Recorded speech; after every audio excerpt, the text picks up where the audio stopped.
दोस्तों, good afternoon. कैसे हो आप? दोपहर के 1 और हमारा सारा काम हो चुका है। खाना पीना हम खा लिए हैं, अभी बर्तन बाजना रह रहा है क्योंकि आज हम थोड़ा लेट खाना खाए हैं क्योंकि इसके पापा ही लेट आए थे। फिर ये नहाए, सुबह पहले ये चले गए थे कुछ काम से, उसके बाद आके फिर ये नहाए धोए तो ये लेट हो गए। बच्चे पहले खा लेते लेकिन इसके पापा नहीं थे तो मैं कैसे खाती, इसलिए फिर मैं इसके पापा आए तब खाना उन्होंने डाल। अब है कि बच्चे मेरे आज कल रात को 1 बजे सोए थे क्योंकि आजकल ये मोबाइल लेके दूसरे कमरे में चले गए थे, दूसरे कमरे में खेलने लगे। हमें ध्यान ही नहीं रहा, मेरी आंख लग गई काम कर करके। मैं थक चुकी थी, रात को मैं सो गई।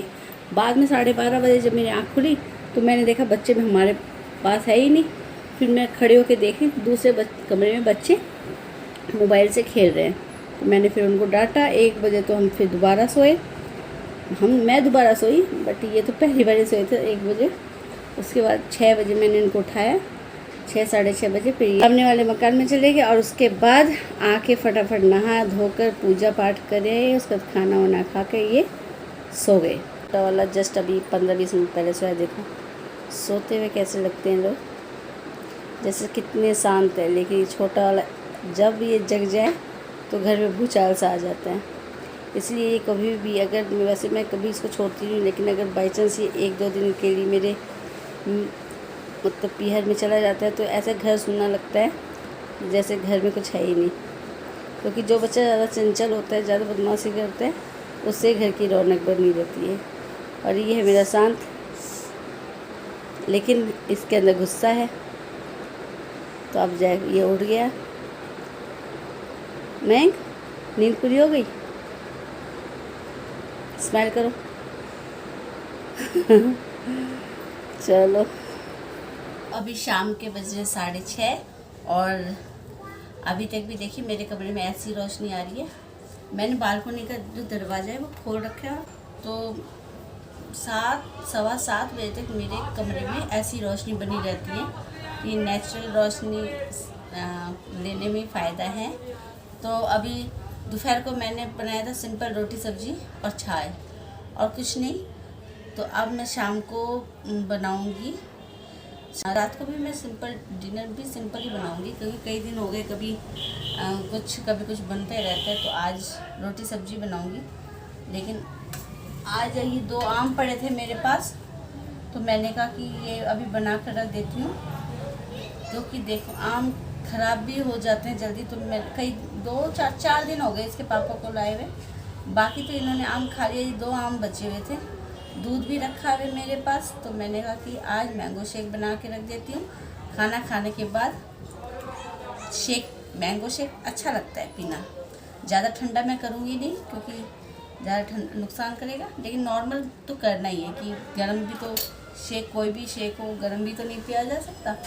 इसीलिए गरम मैं सिंपल, मतलब ना ज़्यादा गरम ना ज़्यादा ठंडा, ऐसे करूँगी। आज जल्दी मैं खाना बना दूँगी क्योंकि रोज़ लेट हो जाती हूँ मैं, कभी कोई वजह से कभी किसी वजह से। तो आज मैं जल्दी जल्दी खाना बना दूँगी, बच्चों को जल्दी खाना खिला दूँगी क्योंकि बच्चे टाइम से सो जाएंगे ना। और तो फिर कहीं मेरी आँख लग गई और उनकी आँख नहीं लगी तो दिक्कत हो जाएगी। तो आज से मैं कोशिश यही करूँगी कि मैं पहले यही करती थी, लेकिन 2-4 दिन से इनको क्या गेम की ऐसी लत पड़ी है कि दूसरे कमरे में जाएंगे, इसके पापा हाँ कर देते, ठीक है पापा को पूछ लेते हैं कि पापा हम गेम खेल रहे हैं, पापा हाँ कर देंगे, बस उसके बाद तो क्या, उसके बाद तो मम्मी की कौन सुनता है जब बाप ही हाँ कर दे। लेकिन आज मैं ऐसा होने नहीं दूँगी। आज मैं इनको गेम के लिए बिल्कुल मोबाइल नहीं देने वाली। तो ये देखिए, आज मुझे सचमुच मुझे भी खुद को ही अच्छा लग रहा है क्योंकि जब भी मैं अपने आप को देखती हूँ तो कोई आज साड़ी पहने थोड़ा अलग है ना, तो खुद को भी अच्छा लग रहा है कि हाँ बीच बीच में साड़ी पहननी चाहिए। इसका मतलब है हमेशा सूट नहीं। तो ये देखिए अब ये भर के हो गया है, इसको थोड़ा कम करके मैं 2 बारी में इसको पीसूँगी, मतलब 2 बारी में इसको पीसना पड़ेगा। एक बार में इतना फुल तो ये आम है और इसमें दूध डलेगा, चीनी डलेगी तो नहीं होगा, 2 बार में पीसना पड़ेगा। मैं ज़्यादा करके बना लूँगी, बाई चांस इसके चाचा आ गए शाम को, वैसे ही आ जाते हैं कभी कभार, तो एक्स्ट्रा बना लूँगी तो दे दूँगी। अगर एक्स्ट्रा ही नहीं बनाऊँगी तो फिर क्या दूँगी।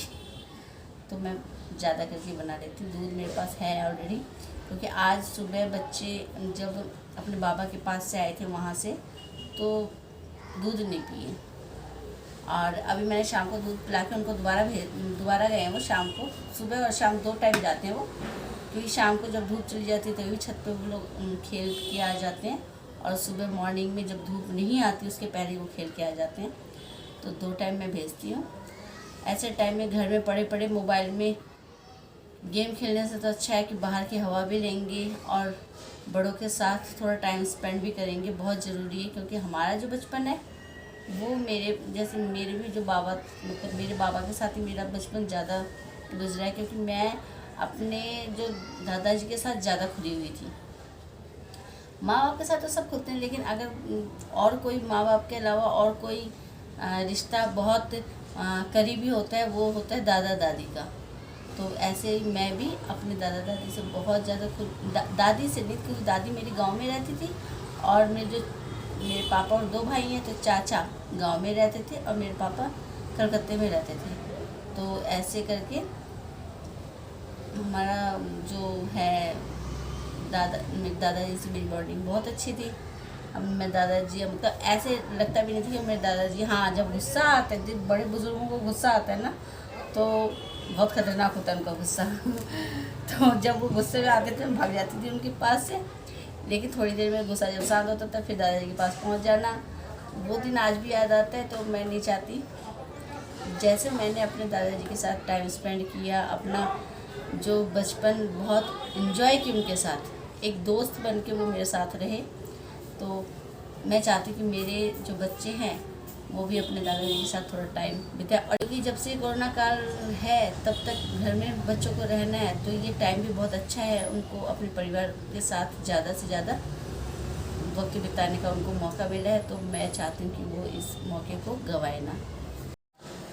तो गर्मी का टाइम है, प्याज सलाद में भी चाहिए, सब्ज़ी में भी चाहिए। सब्ज़ी में मैं वैसे कम यूज़ करती हूँ, लेकिन सलाद में बहुत ज़्यादा खाते हैं ये सारे, मैं भी खाती हूँ, ऐसी बात नहीं है। लेकिन ये इस टाइम प्याज, यहाँ पे धड़ी कहते हैं, ट्रैक्टर होते हैं, छोटे ट्रैक्टर जो होते हैं वो आते हैं और 5 किलो के हिसाब से देते हैं। वो 1-2 किलो खुला नहीं देते, वो 5 किलो के, जैसे 100 रुपये के 5 किलो या 150 के 5 किलो, इस हिसाब से वो प्याज बेचते हैं।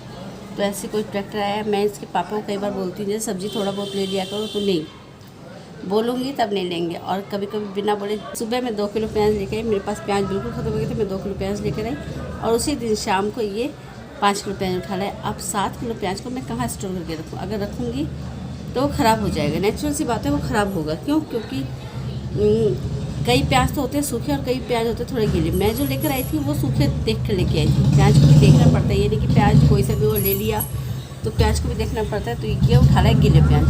तो 2 किलो जो प्याज था वो तो मैंने जो आलू प्याज का जो बास्केट है उसमें मैंने 2 किलो प्याज तो स्टोर कर दिया, मतलब रख दिया यूज़ करने के लिए। लेकिन अब इस 5 किलो प्याज को ये गीले प्याज उठा लाए।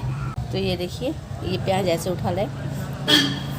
अब इसमें से मैंने 2 किलो प्याज, क्योंकि 1 हफ्ता हो गया, 2 किलो प्याज वो भी मैंने यूज़ कर लिया है, और ये इसमें से भी 1-1.5 किलो मैंने यूज़ कर लिया है। लेकिन अगर मैं इसको अंदर रखती तो ये बिल्कुल ख़राब हो जाता। अभी तो जैसे देखो बिल्कुल इसका जो पानी है वो तो काफ़ी हद तक सूख चुका है।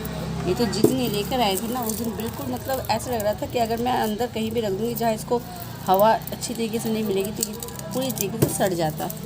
तो कभी भी ऐसा कुछ काम करते हैं, क्योंकि इनको ना तो सब्ज़ी लेने का कोई नहीं पता, कभी ये सब्जी वब्जी लेते नहीं है, तो इनको नहीं पता कि कैसी सब्जियाँ ली जाती है। बस अगर बोल दो तो कुछ भी उठा लाते हैं। तो ये प्याज मैंने ऐसे ही 2 बास्केट मेरे पास हैं, 2 टब ऐसे रखे हुए हैं बालकनी में। तो मैंने इसमें प्याज, और कभी आलू ले आते हैं या कोई भी सब्ज़ी, तो मैं अचानक से इसको अंदर नहीं लेके जाती, इसको टब में डाल देती हूँ और फिर इसको अच्छी तरह वॉश करके तब मैं अंदर लेकर जाती हूँ यूज़ करने के लिए। तो मैं बस इसी, आज मेरी जो सीमा है मेरी इसी गेट तक है, क्योंकि बालकनी में मैं पेड़ पौधों में भी अभी तक पानी नहीं डाली, क्योंकि मैं जा नहीं पा रही, क्योंकि जो सामने वाले छत पे मेरे फादर इन लॉ भी बैठे, मेरे मदर इन लॉ और मेरे दोनों बच्चे, मेरे देवर के दोनों बच्चे और मेरे 2 देवर हैं जो छोटे, वो सारे पता नहीं क्या कर रहे हैं, आपस में बातचीत, अपने आपस में टाइम स्पेंड कर रहे हैं, बहुत ज़रूरी है जो आज के टाइम, तो वो कर रहे हैं।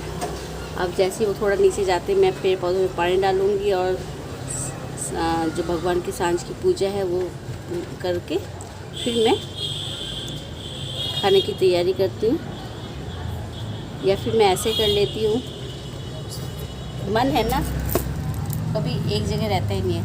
अब मैं ये सोचती हूँ पहले मैं सब्ज़ी बना लेती हूँ, लेकिन अंधेरा होने के बाद मैं पेड़ पौधों में पानी भी नहीं डाल सकती, तो पहले मैं चाहे कैसे भी घूंघट उंगट करके मैं पेड़ पौधों में पानी तो ज़रूर डाल देती हूँ।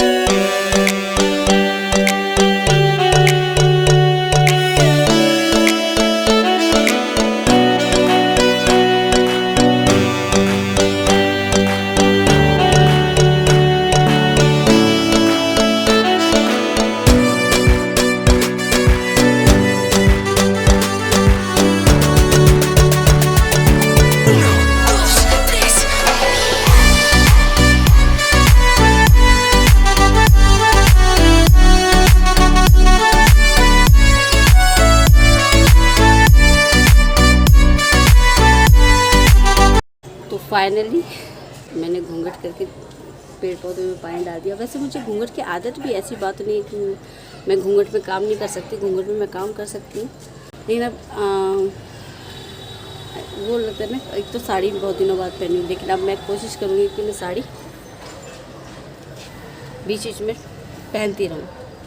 तो अब मैं सेकंड काम है कि सांझ हो गई है तो भगवान की पूजा भी सांझ की कर देनी चाहिए, उसके बाद मैं खाना की तैयारी करती हूँ, क्योंकि खाने में ज़्यादा टाइम लगेगा। आलू प्याज की सब्ज़ी बनानी है, मैंगो शेक बनाई दिया, आटा मैंने लगाई दिया, तो चलिए भगवान की पूजा करते हैं।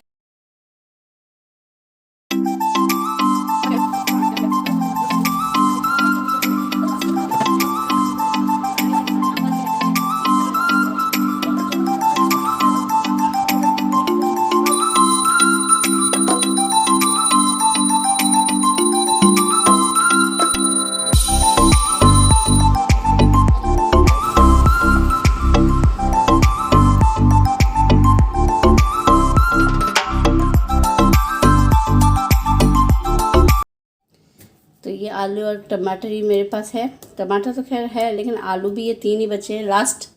तो आज मैं ये जो आलू और प्याज की जो बास्केट होता है उसको भी मैं वॉश कर दूँगी। देखती हूँ मॉर्निंग में करूँ या अब करूँ, ये भी कर दूँगी। और ये देखिए कुछ मलाई मैं निकाल रखी हूँ, तो घी निकालूँगी। पहले भी स्टोर कर रखी हूँ बहुत सारी मलाई, तो इनको भी मैं उस मलाई में ऐड करके घी निकालूँगी। और ये मेरा मैंगो शेक बिल्कुल तैयार है, आटा मैंने लगा दिया है। यहाँ पे सब्जी बनाती हूँ आलू टमाटर की। तो अब 10:30 बज रहे हैं रात के, और मेरा सारा ऑलमोस्ट काम जो मतलब खाना पीना, बच्चों को खाना खिला दिया है, बच्चे सो भी गए हैं। मैंने इनको आज कहा है कि रात को जल्दी सुला दो इनको, क्योंकि फिर ये सुबह उठने में दिक्कत करते हैं। तो वो बच्चों को सुलाते सुलाते शायद खुद भी सो गए हैं, क्योंकि आवाज़ तो आ नहीं रही। और ये मेरा लास्ट काम है, गैस स्टोव साफ़ करना, किचन के जो सेल्फ है उसको साफ़ करना और बर्तन मांजना। ये सारा काम मेरे रात को ही मैं फिनिश कर देती हूँ, क्योंकि फिर टाइल वाइल भी साफ़ कर देती हूँ। इससे ना सुबह जब मॉर्निंग में हम काम करते हैं तो एक फ़्रेश महसूस करते हैं अपने आप को। तो इस तरीके से मैंने सब साफ़ कर दिया। अब मैं लास्ट बर्तन मांज देती हूँ। बर्तन मांजने के बाद मैं ये जितने भी मेरे किचन में टैप हैं इनको भी मैं हाथों हाथ साफ़ कर देती हूँ। मतलब जिस साबुन से मैं ये बर्तन साफ़ करती हूँ उसी को ही मैं नलके वलके को रगड़ के और पानी वानी डाल देती हूँ, जिससे वो चमकता है बहुत ज़्यादा। रात को ही मैं ये सारा काम करके सोती हूँ। और कभी ऐसा होता है जिस दिन मेरी हिम्मत नहीं होती तो मैं बर्तन तो तभी भी मांज के सोती हूँ, लेकिन हाँ जैसे गैस स्टोव को डीप मतलब अच्छी तरीके से क्लीन नहीं कर पाती तो बहुत वो ऐसा कम होता है। तो अब मैं देखिए जैसे इस तरीके से मैं अच्छी तरीके से साफ़ कर देती हूँ टाइल वाइल। और एक बात है कि ये मैं एक किचन में अलग से ही ब्रश रख रखी हूँ, जिससे कि साइड में ये थोड़ा बहुत जो साबुन वाबुन पूरे दिन कुछ ना कुछ मारते रहते हैं तो साइड में ही जम जाता है, तो इस हिसाब से मैं वो कर लेती हूँ, ब्रश से साफ़ कर लेती हूँ। और मेरा लास्ट काम में एक काम और इंक्लूड होता है, क्योंकि मैं रात को ही मटका धो के और फिर भर के रखती हूँ। क्योंकि मेरे बच्चे फिर वो नहीं करते ना कि मैं तो फ्रिज में पानी भी नहीं रखती, और फ्रिज का ठंडा पानी फिर उनको ज़रूरत भी नहीं महसूस होता। अगर हम रात को ही मटका भर के सो जाते हैं तो ठंडा हो जाता है सुबह तक। तो ये देखिए कुछ इस तरीके से मैं अपने किचन को रात को क्लीन करके सोती हूँ। सारे टैप देखिए बिल्कुल चमकते रहते हैं और इनको देखकर खुशी भी महसूस होती है। और गैस स्टोव भी मेरा बिल्कुल क्लीन है, सेल्फ भी बिल्कुल साफ़ है। तो इस तरीके से मैं करके रखती हूँ। और आपको कैसा लगा मेरा ये जो काम करने का तरीका है? आई होप आप सबको हमारा ब्लॉग पसंद आ रहा है तो लाइक कीजिए और शेयर कीजिए, सब्सक्राइब कीजिए। मिलते हैं नेक्स्ट ब्लॉग में, तब तक के लिए नमस्ते।